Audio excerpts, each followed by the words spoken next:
Shana Tova. Feels good, yeah? Yeah, it sounds good. A friend recently asked me, Rabbi, what kind of Jew are you? I said, thanks. The kind that checks all the boxes off on the deli menu. Traditional, reform, extra lox. You get it? It wasn't great. You know, we live in a world filled with labels. Organic, gluten-free, NGMO, Wi-Fi enabled, Apple. But Jewish identity isn't so easy to sticker. And too often we feel the pressure to explain or shrink it as though we need a nutritional label for our souls. Yes, I'm Jewish, but not political. I support Israel, but not all the time. I'm culturally Jewish. I'm one of those Jews that attend services twice a year. In subtle and not so subtle ways, many of us have internalized a need to apologize for being Jewish. Now, don't get me wrong. Judaism believes in the sacred power of apology. That's what teshuvah, maybe this whole chagim, is all about. We confess, we take responsibility, we make amends. But that kind of apology, that's a holy apology. It's about what we've done. It's not about who we are. Apologizing for our actions when we have fallen short, that's teshuvah. Apologizing for being Jewish in a world that finds our identity too complicated, too inconvenient, too loud, that's trauma. A few months ago, I found myself invited for a meal that I was sure it was a social gathering. They called me Jonathan, they said fish, friends for sure. But soon it turned. One friend mentioned global injustice, Gaza, Israel. Then the room got quiet.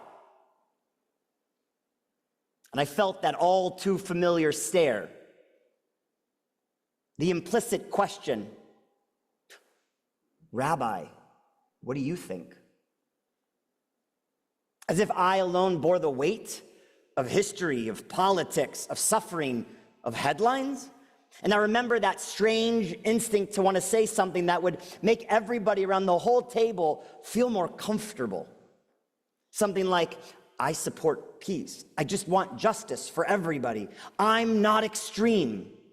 But then I paused and I realized, why do I feel like I have to qualify my right to belong, to speak, just to be?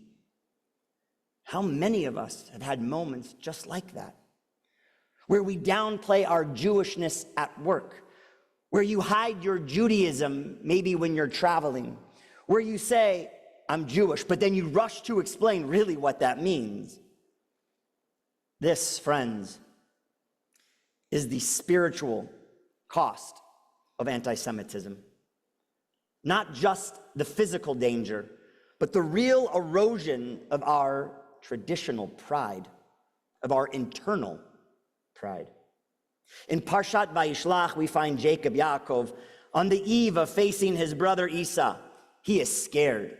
He wrestles with a mysterious being all night, and at daybreak, this angel says to him, Vayomer lo Yaakov, Eyamer od shemcha ki im Yisrael. Your name shall no longer be Yaakov, but Israel, for you have wrestled with beings divine and human, and you have prevailed. Israel, Yisrael, is a name born out of a struggle. It's not a passive name. It does not apologize. It affirms. You are someone who fights for blessing. Yaakov doesn't apologize for wrestling. In fact, he says, I will not let you go until you bless me. What would it look like if we said, as a nation, as a people, I will not let go of my Jewishness unless you see it as a blessing. Let me tell you a true story. October 7th, not the October 7th you're thinking. October 7th, 1985. There was a cruise ship called, and I'm going to butcher this, and I apologize, the Akil Lauro. It was hijacked by Palestinian terrorists. Now, among the passengers was an elderly Jewish man named Leon Klinghoffer, a wheelchair-bound father, husband, New Yorker. Because he was Jewish, he was singled out, and despite his disability, a man in a wheelchair, they shot him and threw his body overboard. Some of you are nodding because you remember this. It was an unspeakable act of cruelty. But what's more chilling is what happened after. Some commentators and analysts wondered aloud, was he targeted because he was a Zionist? Was there more to the story? Maybe it was political.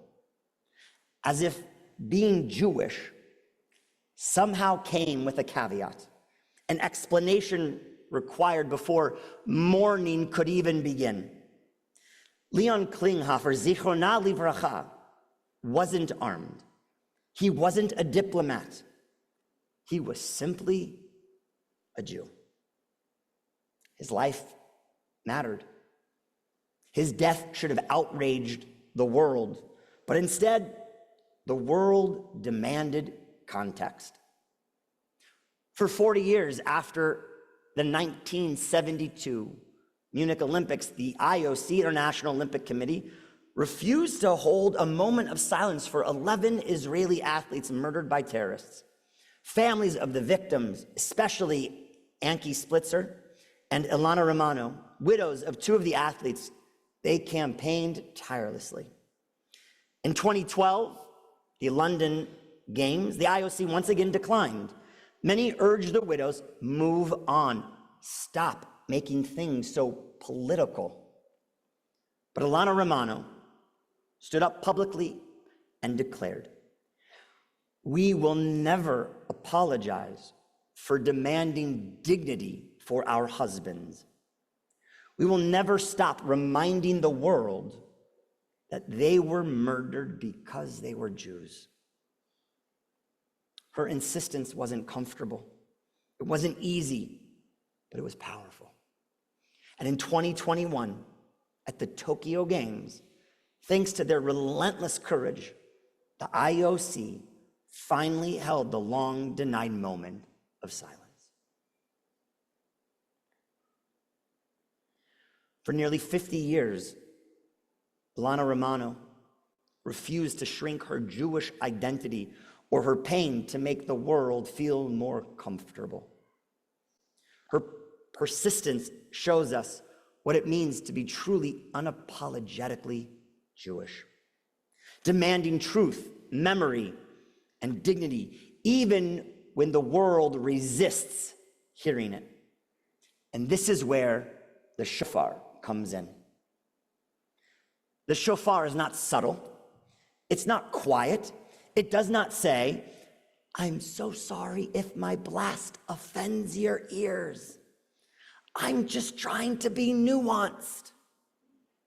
The shofar wails. It calls. It says, "Wake up, come back, remember who you are." The Tekiah is a straight, clear blast. It's the spine of our Jewish identity. The Shevarim, 3 broken blasts, still loud, are trauma and grief, refusing to be silenced. The true is the staccato. It's a cry, as if to say, even in fragments, I will still be heard. You don't apologize for the shofar.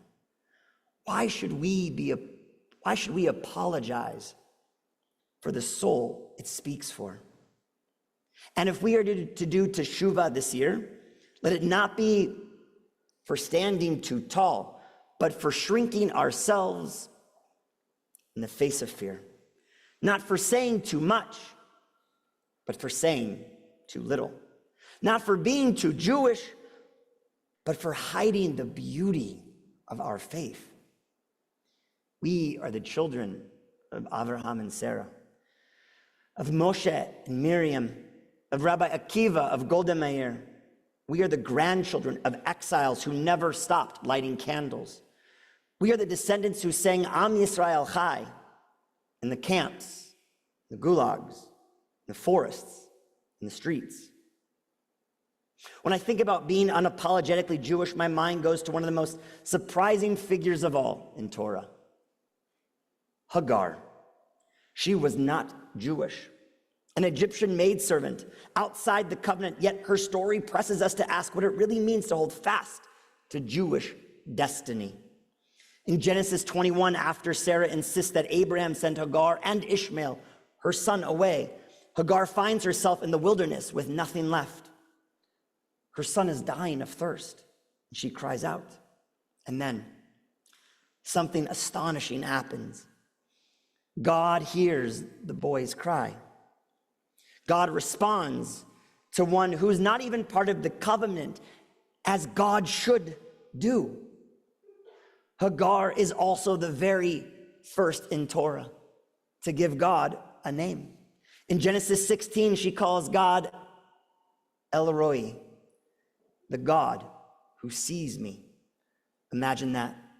Very first person to name God is an outsider, a woman, a servant. She teaches us that God's presence extends beyond the boundaries of our people. But here's the deeper truth. If even Hagar can cry out and be heard, how much more must we, the heirs of the covenant, cry out without shame? On Rosh Hashanah, the sound of the shofar, not only to survive, but to proclaim unapologetically our covenant with the Holy One. The rabbis wrestled with Hagar's legacy. In Bereshit Rabbah, some of them imagine that after Sarah's death, Abraham remarried Hagar under the name of Keturah, that she became part of the covenantal story. Others insist that she remained apart so that Isaac's line would remain distinct. Either way, the Torah makes it very clear. Ishmael too is blessed, but Isaac carries the covenant. Being unapologetically Jewish means affirming that chosenness does not diminish others, but it does obligate us to live as God's witnesses with pride, not apology. And we see the same courage in our own day. In 2019, after the horrific shooting at Chabad of Poway in California, Rabbi Yisrael Goldstein, with his hand still bleeding, stood on a chair and cried out with his fist up in the air to his congregation, Am Yisrael Chai, the people of Israel live. Like Hagar, his cry was born of anguish. But it was also a declaration. We will not apologize for being Jews. We will not cower in silence. If Hagar, the outsider, could name God and cry out without shame, how much more must we, Abraham and Sarah's children, live and proclaim who we are? To be unapologetically Jewish is not arrogance. It is faithfulness. It is covenant. It is the shofar's cry, raw, unashamed, eternal.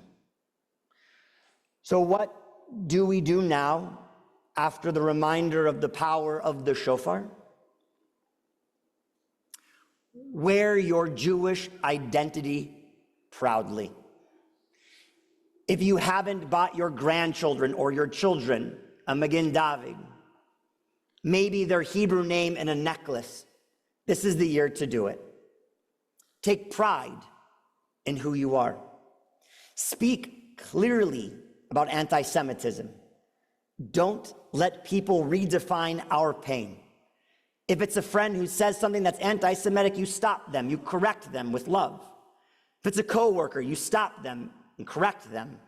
We cannot let that continue.